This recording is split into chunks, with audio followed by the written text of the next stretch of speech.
మొట్టమొదటి విషయం, మనకి ఎప్పుడైనా జలుబు చేసినా, ముక్కు బాగా కారుతున్నా, ముక్కు బిగుస్తున్నా, ఫ్లూ లాంటి ఇన్ఫెక్షన్ వచ్చి ఇబ్బంది పడుతూ ఉన్నప్పుడు వెల్లుల్లిపాయ ఒక దివ్య ఔషధంలాగా పనికొస్తుందని చెప్పడం జరిగింది. సుమారుగా 2.5 గ్రాములు వెల్లుల్లిపాయని గనక మనం తీసుకుంటే అది ఫ్లూ తగ్గించడానికి బాగా పనికొస్తున్నదట.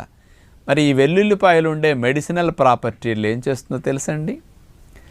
మన శరీరంలో రక్షక దళాల్లో టీ కణాలు, లింఫోసైట్స్లో టీ లింఫోసైట్స్ అంటాం కదా, ఈ T helper cells, T killer cells ఇట్లాంటివి ఉంటాయి. ఈ టీ కిల్లర్ సెల్స్ని బాగా ఈ వెల్లుల్లిపాయలో ఉండే మెడిసిన్ వెళ్ళి స్టిమ్యులేట్ చేస్తుందట.